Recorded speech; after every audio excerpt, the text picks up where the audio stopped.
बिस्मिल्लाहिर्रहमानिर्रहीम। अस्सलाम वालेकुम नाज़रीन, मैं मोहम्मद फ़ारूक डोगर, नुमाइंदा ख़ुसूसी रोज़नामा पाकिस्तान और मलेशिया प्रोग्राम आमने सामने में हाजिर खिदमत हूँ।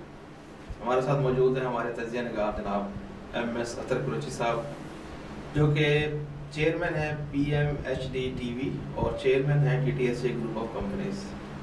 हम अपने मौजूद तजिया निगार को प्रोग्राम आमने सामने में खुशामदीद कहते हैं। नाज़रीन, आज जो हमारा मौजू है वो है पंजाब में जो इस वक्त अबतर सूरत हाल है अमन व अमान की, उस पर हम गुफ्तगू करेंगे।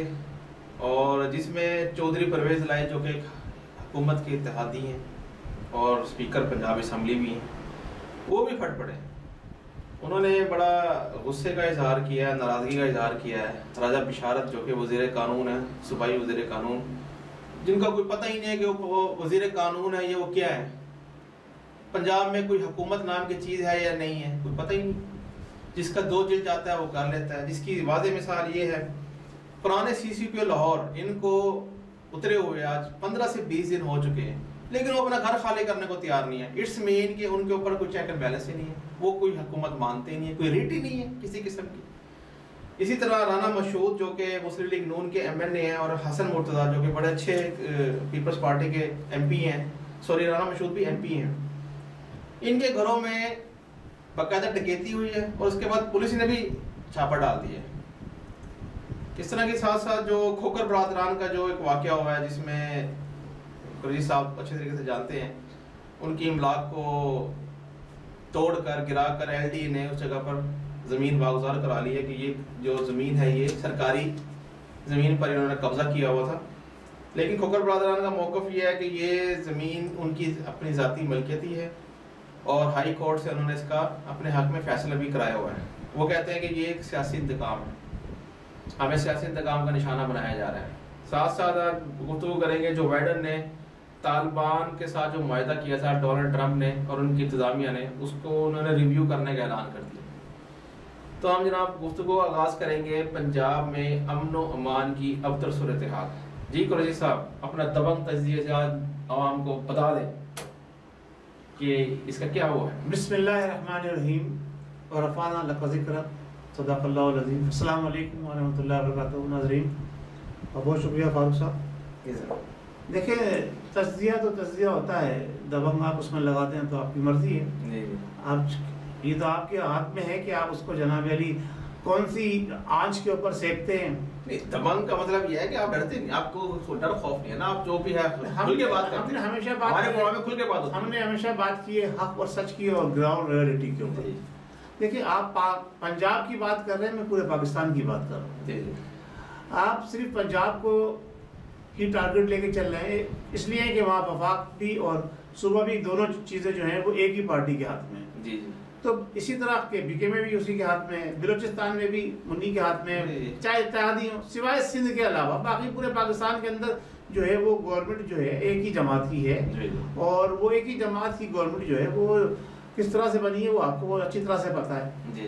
तो जो इलेक्शन से पहले ये फरमा रहे थे कि हमारे पास 200 ऐसे अफराद की टीम है जो माहिर मईशियात हैं, और उसके अलावा हमारे पास एक फौज दर मौज है जो आग झपकते ही, पलक झपकते ही जनाब पाकिस्तान को जो है उसका रंग तब्दील कर देगी। और रंग तो तब्दील हो गया। तो अब रंग तो इस हद तक तब्दील हो गया है कि आपने जूते खाने के बाद पूरी दुनिया के अंदर जगहसाई कराने के बाद आपने जनाब अली इंस्टॉलमेंट पेमेंट कर दी। जी, वो ये आप उसकी बात कर रहे हैं, PIA की मलेशिया में तो पहले पे कर देते।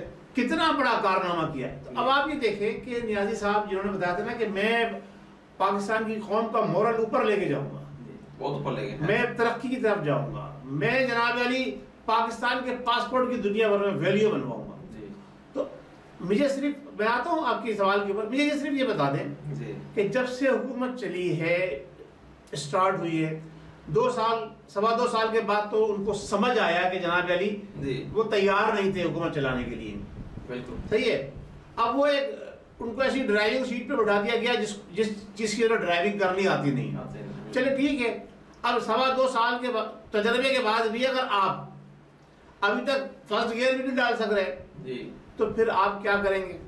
ये आप उसका मुंह बोलता सबूत पंजाब के अंदर जहां आपका ऐसा गहरा जिसे कहते हैं कंट्रोल है कि हर दिल अजीज शख्सियत आपकी वहां पर वजीर आला है जी। और दूसरी जनाब अली आपकी क्या नाम है मरूब मिन्नत आपकी बाजी हैं, आपा साहिबा, सॉरी आपा साहिबा है आपकी, वो माहिर हैं हर चीज जुडो कराटे की, वो माहिर हैं मोटरसाइकिल चलाने की, हर काम की माहिर हैं। गालम गलोच के अंदर नंबर आ गए और औरतों की तस्लील करने में तो उन्होंने कोई अपना जो है ना वो मुकाम ही नहीं रखा है, बड़े बुलंद मुकाम है उनका। टैलेंटेड टीम है। आप क्या टैलेंटेड टीम होने के बाद आप इतनी टैलेंटेड, एक वो आपके चौहान साहब है क्या, फैयाज हसन चौहान, वो जनाब अली तजिया बिखेरने में मास्टर है अपोजिशन के लोगों के, अपने मुखालफिन के।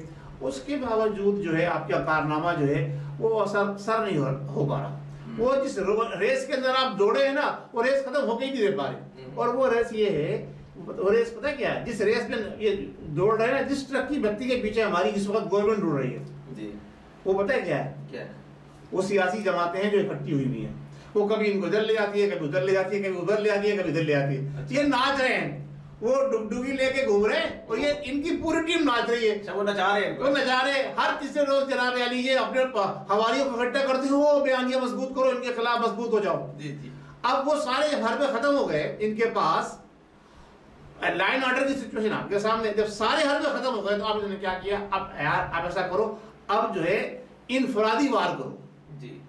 इनफरादी वार करने के लिए ये जो खोकर बरादरान के साथ हुआ है, ये इनफरादी वार करने के लिए हुआ है।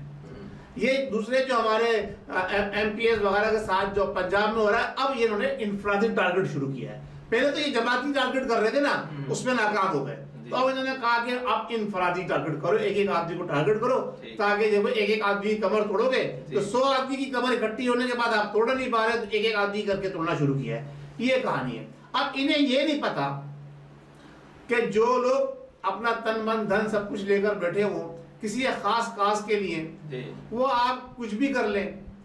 जब पाकिस्तान बनाना था ना तो ब्रिटिश ने भी और जितने भी पाकिस्तान मुखालफिन थे उन्होंने जो कुछ करना था कर लिया, लेकिन एक कायद आजम रहमतुल्लाह अलैह के कायद थे और उनके साथ जो मजहबी तबका था वो आपको पता है कौन था, और वही मजहबी तबका आपकी नाक में ऐसी नकेल डालेगा कि आप सब कुछ भूल जाओगे। नियाज़ी साहब, आप जो कुछ कर रहे हैं ना, अमल का रद्द अमल होता है और वो बहुत ज्यादा खतरनाक होता है। आप जाती इंतकामात की बात ऊपर उतर ही आए हैं, ये इंतहाई गैर मुनासिब रवैया आपने अख्तियार किया है, और वो लोग जो आपको लेकर आए उन्हें भी इस पर गौर करना चाहिए। उन्हें भी सोचना चाहिए कि किस नादान दोस्त थे उन्होंने जनाब अली उन्होंने जो है ये सारी चीजें उनको दे दी कि नादान दोस्त जो है जी का जंजाल बन गया उनके लिए। हर तीसरे रोज जो हाथ बांध के वहां पहुंच जाते हैं, हमारे जनाब chief of the army staff आप बैठे हुए उनके पास, नियाज़ी साहब ने बुला के उठाया, 15 मिनट इंतजार कराया, 15 मिनट इंतजार कराया। सोचिए अब आपके वक्त क्या आपको लोग खड़े होकर सलूट मार देते, आप 15 मिनट में जाके इंतजार करते हैं, फिर नियाज़ी साहब अपने कुत्तों को जनाब अली दूध पिला के बाहर निकलते हैं। अच्छा जी, उसके बाद आपसे मुलाकात होती है। ये अंदर की सूरत हाल है। अच्छा, तो अब क्या होगा इस मुल्क का, जब आपके प्राइम मिनिस्टर का हाल ये है कि वो मुल्क के एक इंतहाई जिम्मेदार तरीन शख्स को, कि जो मुल्क की सरहदों की हिफाजत की जिम्मेदारी के जिसके हाथ में जो है ना चाबी है, उसका आप टाइम बर्बाद कर रहे हैं। नहीं, वो तो चले कोई नहीं, वो तो समटाइम लेट हो जाता है। नहीं, समटाइम लेट, एटीट्यूड दिखाना था उनको। अच्छा, एटीट्यूड दिखाना जी जनाब, अब एटीट्यूड दिखाना शुरू कर दिया नियाज़ी साहब ने। अच्छा, तो इसका दौरान इनके दिन पूरे हो रहे हैं। इनके दिन तो ये सब उनकी ढील है अब तक। ये दो चीजें हैं, एक उनकी ढील, दूसरी हमारी जो अपोजिशन का बयानिया बहुत कमजोर जी। पहली बात ढील किसकी, जो इनको लेकर आए हैं, थोड़ी ढील। दूसरे अपोजिशन का बयानिया इंतहाई कमजोर और नाकाबिले, जिसे कहते हैं ना फेम फॉर पब्लिक के लिए जो उनका बयानिया जो समझ में नहीं आ रहा है जी जी। तो लेकिन मैं ये समझ रहा हूँ कि उनका बयानिया बड़ा बेहतरीन है।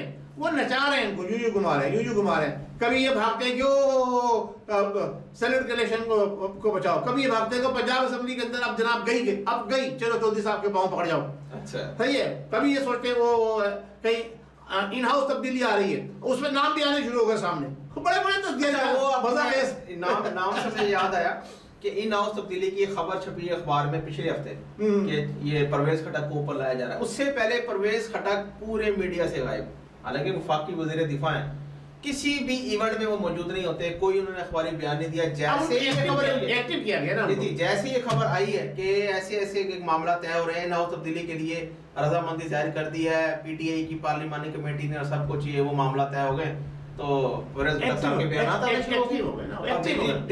बेस पे बयान आया। एक और भी नाम आया है, वो भी हारून रशीद साहब ने पेश किया। बड़ी बड़ी बड़े बड़े लोग पढ़े ना हमारे यहाँ, अंदर की खबरें वो लेकर आते हैं ना, कोई चुड़िया के जरिए लेकर आता है, कोई चुड़ैल के जरिए लेकर आता है, कोई ना कोई होता है ना। हाँ, और सारों के पास जो है ना, और इन्हें नहीं पता कि जो न्याजी साहब के पास है वो काली चुड़ैल है। अच्छा, हाँ, वो काली चुड़ैल, खतरनाक चुड़ैल, बड़ी खतरनाक। वो इनकी सारी चुड़ैलों को जो है ना वो खा जाएगी, खाती जा रही है आहिस्ता आहिस्ता। अच्छा, इन हाउस तब्दीली का इम्कान कम। देखिए, अभी कुछ नहीं कहा जा सकता। जो पीडीएम ने तहरीक चलाई थी वो अपने ही दाम में क्या कहते हैं, वो सयाब आ गया, वो कामयाब नहीं हो पा रही, इसलिए कि उनके अंदर आपस में, मैंने आपको शुरू में बताया बार बार, हर जमात का अपना एक अलग टारगेट है जी। जब सबके अपने अपने अलग टारगेट हो और एक टारगेट ना हो जी, तो क्या होगा कि सब अपने अपने निशाने के ऊपर तीर फेंक रहे हैं। नहीं, वैसे एक मामले पे वो सब इकट्ठे हैं कि इमरान खान को उतार दिया जाए, इस मामले पर इकट्ठे हो। कैसे उतारेंगे? -1 फार्मूले पे वो इकट्ठे हैं। कैसे आएंगे? जब आपके रूट से लेता है, इसको उतारो, रूट से लेता है आपके जी। और दूसरा, मरियम नवाज का आपने बयान पढ़ा है कल का, जो उन्होंने दिया है अपनी पार्लियामानी कमेटी का इजलास। अच्छा, पार्लियामानी कमेटी का इजलास भी कहाँ हो रहा है? पार्लियामेंट हाउस में, गवर्नमेंट की बिल्डिंग में मरियम नवाज किस हैसियत से इजलास मुनक्किद कर रही है? सॉलिड क्वेश्चन है। बाबर असद पर जो इनका वो जो है मुशीर दाखिला जो है हमारे इमरान खान साहब के, असद पर, बाबर असद पर जी, वो कहते हैं ये किस हैसियत से आई है? क्वेश्चन सॉलिड है। तो ये किस हैसियत से मरियम नवाज पार्लियामेंट हाउस में सवाल कर रहा है? ये कौन सवाल है? आवाम भी कर रही है ना, आवाम कर रहे हैं, ये गवर्नमेंट वाले खुद सवाल कर रहे हैं। तो हम भी नहीं, फिर तो हम भी आमने सामने शुरू कर देते हैं पार्लियामेंट हाउस में। तो पता की बात है ना, अब चोर कह रहा है, सही है, चोर जो है ना, चौकीदार कह रहा है कि जनाब अली चोर कौन है? चलो तो पता है वो तो। अब भाई, जो तुम बिल्डिंग, तुम गवर्नमेंट हो, तुम सवाल किससे कर रहे हो, कैसे आई जी? अब मजाक बात नहीं है, तो यही तो मैं आपसे अर्ज कर रहा हूँ कि क्या नाम है, जिसको जहां पर इन्होंने फिट करना था वहां फिट नहीं कर सके ना। अच्छा, और ये नादान दोस्त था, इन्हें पता ही नहीं है हुकूमत कैसे होती है, हुकूमत चलती कैसे है, हुकूमत का काम क्या होता है। वो तो ये समझ रहे थे कि मैं कभी बोल को रिगड़ूंगा, कभी दांत से खुरचूंगा, कभी नाखून से जनाब अली उसको बेड़ा गर्क करूंगा, उसके बाद कोई इन स्विंग आउट स्विंग मार दूंगा, मैं कामयाब हो जाऊंगा। और भाई, ये सियासत है, ये आपके बस का खेल नहीं था ना है। हाँ, लेकिन एक बात जरूर है कि आपके पीछे जो लोग हैं ना, वो आपको जो है इस्तेमाल कर रहे हैं, वो सही इस्तेमाल कर रहे हैं, और इस्तेमाल करके अब जो सूरत हाल पाकिस्तान की इधर जा रही है, ये आप सोच लीजिए कि अब आप देख लीजिए कि कंबोडिया जैसा एक छोटा सा मुल्क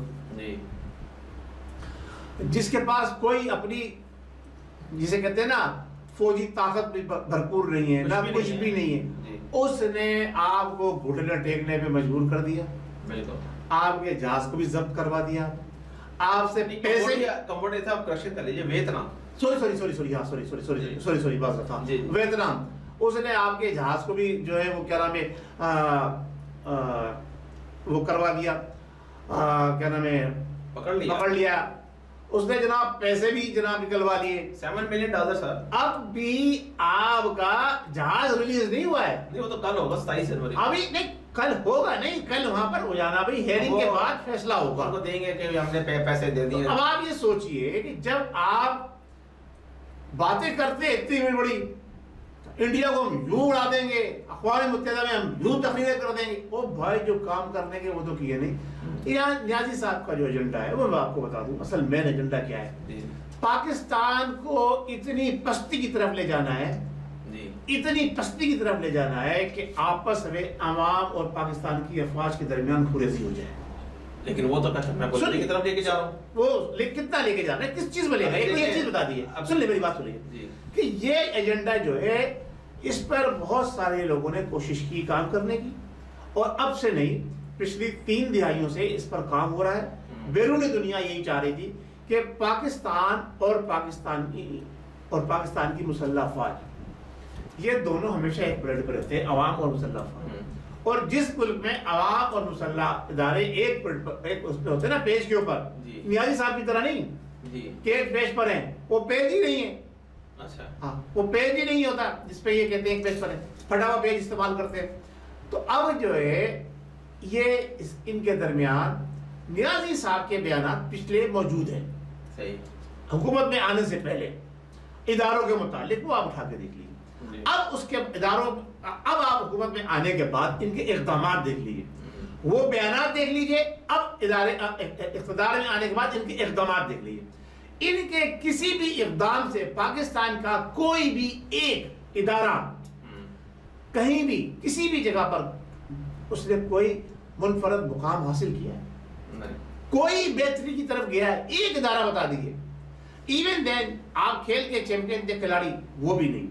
आपके पास एक बेहतरीन बहुत बड़ा भांड, मंजा हुआ भांड, बहुत बेहतरीन कलाबाजियां खिलाने वाला, खाने वाला और बड़ी बड़ी बातें करने वाला, जो साबका तजर्बेकार, जब आपने उसको एक इदारा दिया उसने उसके साथ क्या असर किया, सही है। ये तो रेलवे हो गया, पीआईए के साथ क्या असर हुआ वो आपके सामने, स्टील मिल के साथ क्या हो रहा है वो आपके सामने, अस्करी इदारों के साथ क्या हो रहा है इसको जी।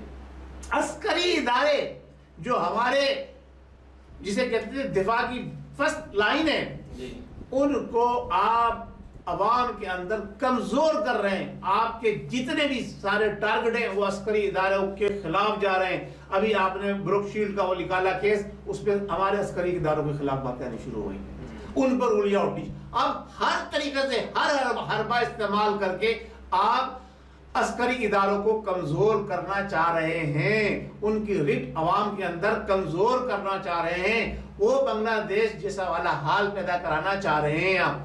और आपका कोई एजेंडा नहीं है, क्योंकि बैरूनी दुनिया को अंदाजा हो गया है कि पाकिस्तान अस्करी लिहाज से बहुत मजबूत है। अगर हमने इससे जंग छेड़ी, इससे हम लड़े बाकायदा दूबदू, तो हम मार खा जाएंगे। लिहाजा अंदरूनी तौर पर इतना आपस में इनको वो कर दिया जाए, जिच कर दिया जाए कि जब कोई बैरूनी कुव्वत बाहर से हमलावर हो तो अवाम तो पहले ही भूखों मर रहे हैं। जब इंसान भूखा होता है ना, वो फिर ये नहीं देखता कि सामने क्या चीज है, हलाल है, हराम है, जायज है, नाजायज है, ये मेरा बाप है, मेरा भाई है, कौन है, जिसका माल मिलता है लूट लेता है। तो ये वो सिचुएशन लाना चाह रहे हैं मुल्क के अंदर। इसीलिए महंगाई रोज बरोज बढ़ती जा रही है। जो शख्स 1 रुपया बढ़ने पे, 1.5 रुपया बढ़ने पे बिजली के बिल फाड़ रहा था, वो अपने साइनों से 10-10 रुपए बढ़ा रहा है। तो जो इसका मकसद क्या है, ये सोचिए जरा सा। देखिए आप, ये सारी चीजें इसी तरफ जा रही हैं कि पाकिस्तान को इतना कमजोर कर दो, अंदरूनी तौर पर महंगाई इतनी ऊपर कर दो कि अवाम जो है वो एक वक्त आएगा कि फट पड़ेगी। किस्सा मकसद ये है कि पंजाब में एक कमजोर सीएम बैठा हुआ है, एक कमजोर सीएम पंजाब में है कहाँ, ग्रिप नहीं है गवर्नमेंट की, तो वहां से चलाते हैं। अब देखिए पुराना सीसीपीओ शेख उमर साहब जो है उनको ओहदे से हटा दिया गया है, लेकिन वो अपना घर ही खाली करने पे तैयार नहीं है। गुलाम महमूद डोगर साहब जो नए सीसीपीओ लाहौर हैं, वो नए घर में मुंतकिल नहीं हो सके। क्यों? वो घर नहीं, वो साहब घर नहीं खाली कर रहे हैं। ये कोई नहीं ये कोई बड़ा इशू नहीं, ये कोई बड़ा इशू नहीं है। आप उस घर की बात छोड़ दीजिए, ये कोई बड़ा इशू नहीं है। ये इशू वहां है कि जब कहा जाए कि जी हम जो है ना प्राइम मिनिस्टर हाउस को यूनिवर्सिटी बनाएंगे, गवर्नर हाउस को हम यूनिवर्सिटियां बनाएंगे, हम ये बनाएंगे वो बनाएंगे, क्या हुआ उसके ऊपर? वो कहते हैं कि सिक्योरिटी पॉइंट ऑफ व्यू की वजह से पहले आंखों के अंधे थे, पहले उन्हें सबक को पढ़ा वज़ीर आज़म नहीं थे ना। वज़ीर आज़म बनने के बाद उनको जाहिल मुखलत इंसान वज़ीर आज़म बन गया हमारे मुल्क का, जिसे कुछ पता नहीं किसी चीज का। सर ऑक्सफोर्ड के पढ़े हुए, अरे ऑक्सफोर्ड के पढ़े हुए, ऑक्सफोर्ड के तो बहुत सारे पढ़े हुए हैं। पर्चियां तो नहीं देते ना लिखकर, अमेरिकन प्रेसिडेंट पर्चियां लिखने वाले हमारे लिए अच्छे थे यार। कहां से अच्छे थे सर? बिल्कुल अच्छे थे, इसके भी बुरे थे। अरे भाई कितने अच्छे थे। 22 सितंबर 22 डेट याद दिला रहा हूँ आपको, 22 सितंबर को कौन से सन कौन सा था? 2016 को हमारे एयरफोर्स के जवानों ने बाकायदा मोटरवे पे लैंडिंग और टेक ऑफ करके जनाब अली डेमोंस्ट्रेशन पेश किया। किसने बनाया मोटरवे? बट बताइए किसने बनाया? वो पर्ची बाजों ने बनाया ना, पर्ची बाजों ने बनाया ना। यार आप बातें करते हैं, उस पास फौजियां सलूट कर रहे थे, सलाम कर रहे थे, आज वो चोर हो गए। ठीक है चोरी की उन्होंने, मैं कब कहता हूँ नहीं की चोरी, लेकिन यार कुछ किया तो है कौम के लिए यार। आपका पूरा मोटरवे उन्होंने ऐसा बना दिया कि जनाब यार उस पर आपके तैयारे लैंड कर रहे हैं। आप तो डेमोंस्ट्रेशन किया आपके फोर्सेस ने, तो हमारे तजर्बा किया इन्होंने क्या किया? मोटरवे बनाई है। जी जी जी जी जी जी, वो ऐसी जबरदस्त बीआरटी बनी है कि अब तक वो धक्के ही चल रहा है उसको, और रोड ही चल जाएगा पूरे धक्के से। नहीं बीआरटी नहीं, मोटरवे की बात कर रहा हूं। वो पता है कैसी बनाई? मुल्तान वाली और सखर वाली जो, हाँ वो पता है, वो कितनी, वो कहता है मैंने बनाई, वो सारी उसने बनाई। खान साहब की तस्वीर लगी है वहां पर, पाकिस्तान सारा उन्होंने बनाया है नया जी।